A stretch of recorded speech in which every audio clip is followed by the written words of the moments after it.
Tamil Nadu super star Rajinikanth అంటే తెలియని Indians ఎవరు ఉండరు. ఎందుకంటే ఆయన మాస్క్ బాస్. ఆయన నటించిన చిత్రాలు అన్ని మాస్ ప్రేక్షకులు ఎంతగానో అలరించాయి. తెలుగు చిత్రాల్లో ఇక్కడ ఘాటు పెట్టుకుని మీసాలు మీద తిప్పుకొని లొంగి కట్టుకుని పాత విలను ఏ కబాలి అని పిలవగానే ఒంగుని వినయంగా ఎస్ బాస్ అని నిలబడతాడే ఆ కబాలి అనుకున్నారా? కబాలిరా.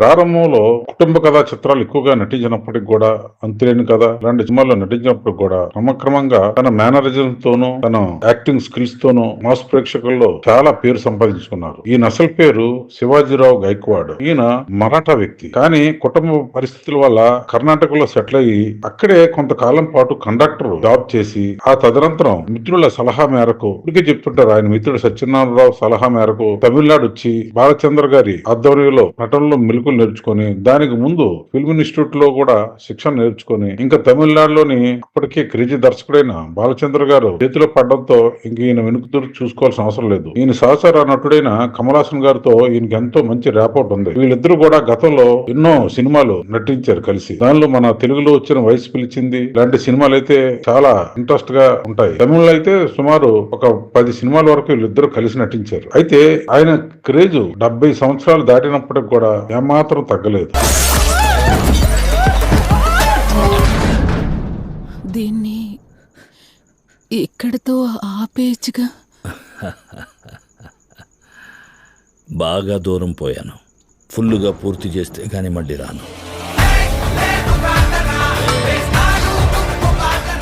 ఇప్పటికీ కూడా ఇండియాలో టాప్ మోస్ట్ 3 నటుల్లో ఈయన కూడా ఒకరే ఉంటారు ఖచ్చితంగా. ఎందుకంటే ఈయనకి హిందీ నటులే కూడా చాలా అభిమానిస్తారు. అయితే ఈయన తమిళ్లోనే కాకుండా తెలుగు, తమిళ, మలయాళ, కన్నడ అన్ని భాషల్లో కూడా తన యాక్టింగ్ స్కిల్స్ తో జనాలు మెప్పించారు. అంతేకాకుండా హిందీలో కూడా చాలా సినిమాలు చేశారు. దానిలో అమితాబ్ గారితో కలిసి నటించిన సినిమాలు ఎన్నో సూపర్ డూపర్ హిట్ సినిమాలు ఉన్నాయి. ఈయన ఇప్పటికీ కూడా అమితాబ్ గారితో, షారుఖ్ ఖాన్ గారితో, సల్మాన్ ఖాన్ గారితో మంచి ర్యాపోర్ట్ మెయింటైన్ చేస్తుంటారు. అలాగే దీనికి తెలుగులో సమకాలీన నటులైనటువంటి మోహన్ బాబు గారు, చిరంజీవి గారు ఇత్యాది నటులు ఇప్పుడు కూడా మంచి స్నేహంగా మెరుగుతుంటారు. ఈయన కోసం ఎంత చెప్పుకున్నా తక్కువే. ఎందుకంటే ఈయన తమిళ సూపర్ స్టార్ గా మొట్టమొదటి సూపర్ స్టార్ గా గుర్తింపు పొందారు. ఆఫ్టర్ ఎంజీఆర్, శివాజీ గణేశన్ గారి తర్వాత ఈయనే ఒక సూపర్ స్టార్ గా ఇప్పటికి కూడా వెలుగొందడం గొప్ప విషయం. ఈయన సమకాలికుడైన కమల్ హాసన్ గారు కూడా గొప్ప నటుడే, దానిలో ఎటువంటి సందేహం లేదు. కానీ ఈయనంత మాస్ ఫాలోయింగ్ మాత్రం సంపాదించలేకపోయారు. ఈయన తర్వాత వచ్చిన విజయ్, అజిత్ లాంటి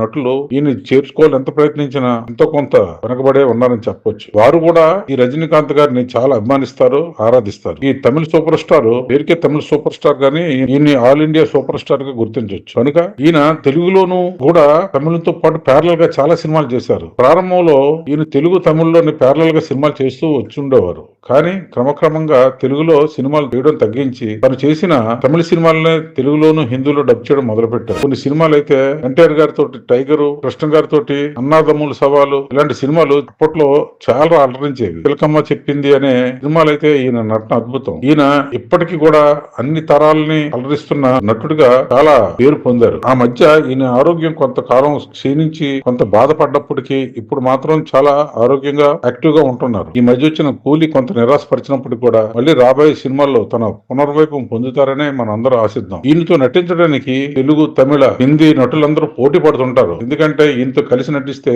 వాళ్ళకు కూడా చాలా ఎంజాయ్ చేస్తున్నామని చెప్తుంటారు. కనుక ఇటువంటి సూపర్ స్టార్ ఎల్లవేళ ఆరోగ్యంగా ఉండాలి, గత వసంతాలు పూర్తి చేసుకోవాలని మనం అందరం కోరుకుందాం. ఈయనకి 2 ఆడపిల్లలు. ఆ ఆడపిల్లల్లో ఒకరు హీరో ధనుష్ గారిని చేసుకున్నారు.